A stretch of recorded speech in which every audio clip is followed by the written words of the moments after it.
नमस्कार मित्रों, मैं प्रणव शुक्ला एक बार फिर से आप लोगों के समक्ष उपस्थित हूँ पिछले महीने की पूरी रूपरेखा को लेकर। हालांकि पिछला महीना हमारे लिए बहुत दुख भरा था, हमारे लिए बहुत ही कष्टपूर्ण था, हमारे फैमिली के साइड से भी और हमारे आश्रम और गौधाम के तरफ से भी।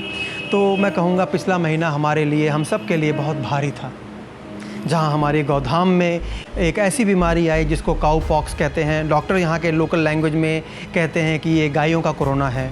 उसके कहर से हमारी गौशाला भी नहीं बच पाई। ये कहर हालांकि केवल हमारी गौशाला में नहीं है, ये गुजरात में, महाराष्ट्र में, राजस्थान में, महाराष्ट्र में, हरियाणा में, पंजाब में, उत्तर प्रदेश में, बिहार में, ये पूरे बेल्ट में ये बीमारी इस समय फैली हुई है जिसको काऊ पॉक्स कहते हैं। और इसने हमारे गौशाला पे भी अपना कहर बरपाया और हमारे 14 गौ माताएं और 27 उनके बच्चे हमारे आश्रम से उनकी डेथ हुई, जो अपने आप में एक बहुत दुखद था। हमने बहुत सारे डॉक्टर को कंसल्ट किया, बहुत सारे डॉक्टर्स हमारे आश्रम में आए, गायों को चेक किया, परंतु उनके पास कोई वैक्सीन, कोई दवाई नहीं थी। और उसका दुष्परिणाम ये हुआ कि हमें अपने गौ माताओं के से हाथ धोना पड़ा। अंततः हमने हार मानकर एक full time doctor Ashok Singh को हायर किया। वो अब हमारे आश्रम में, हमारे गौशाले में फुल टाइम हैं और उन्होंने अपना असर दिखाना शुरू कर दिया है। और मैं कहूँगा कि काऊ पॉक्स का जो दुष्परिणाम हमारे गायों पे हो रहा था काफ़ी हद तक कंट्रोल में है। मैं ऊपर वाले से विनती करूँगा कि ऐसा कहर किसी के घर में भी, किसी के फार्म पे भी ना दोबारा हो। मैं आप लोगों से भी विनती करूंगा कि हम लोगों के इस दुख भरे समय पे हमारे लिए दुआ करें। All India institute of medical science AIIMS के डॉक्टरों की पूरी टीम को धन्यवाद देना चाहता हूं, जिनकी टीम हमारे आश्रम पे आई और हमारे सारे बुज़ुर्गों का निःशुल्क हेल्थ चेकअप किया।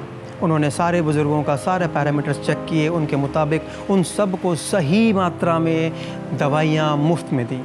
और वह यह कह कर गए हैं कि हर 15 दिन में उनकी टीम हमारे आश्रम विज़िट करती रहेगी और सारे बुज़ुर्गों को मुफ्त में दवाइयों की सेवा देंगे।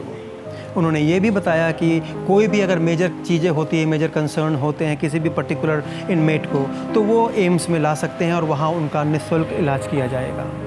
मैं अपनी तरफ से, अपनी पूरी टीम की तरफ से, अनादि के पूरे परिवार की तरफ से ऑल इंडिया मेडिकल साइंस को दिल से धन्यवाद देता हूँ।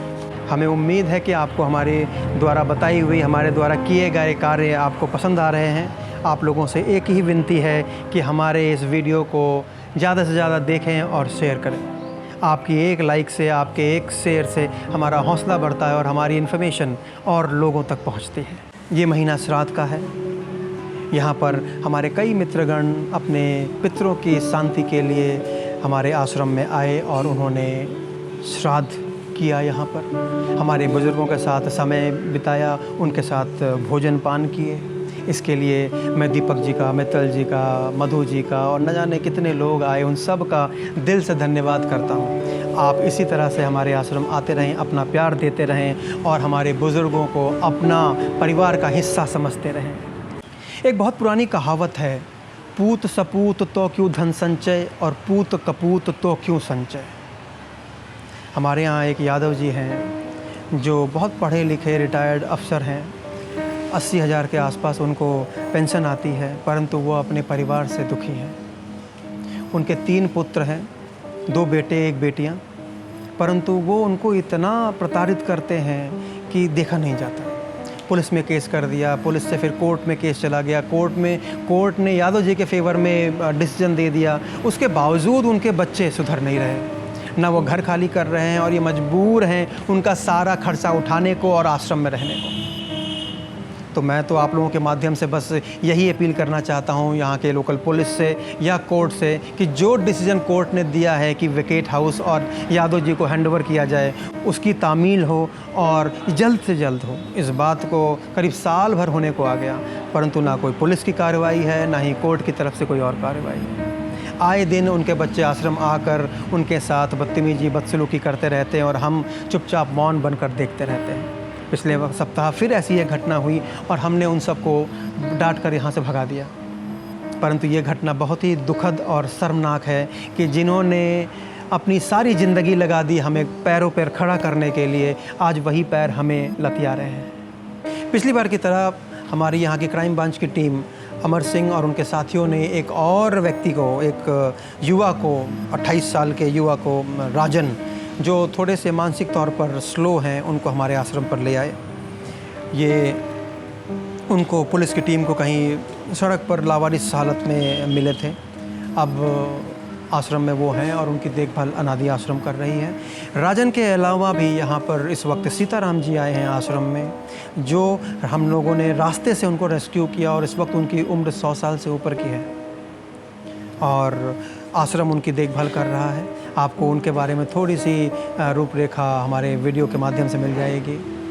पूरे वर्ष का सबसे पसंदीदा समय मेरा आ चुका है, ऋतु परिवर्तित हो चुकी है और अब धीरे धीरे हम इस बढ़िया मौसम से ठंड की ओर बढ़ रहे हैं। वहीं फार्म पे हम एक बार फिर से पूरी जुताई कर चुके हैं, मट्टी पलट चुकी है और हम इंतज़ार कर रहे हैं कि मट्टी में कुछ और खुशकपन आए, उसके बाद फिर हम ठंड के सीज़न की सब्जियां लगाएं। हमने एक तरफ खेत ये भी तैयार किया है कि गायों के चारा के लिए बरसीम और जई लगाई जाए ताकि उनको भरपूर मात्रा में हरा चारा उपलब्ध किया जा सके।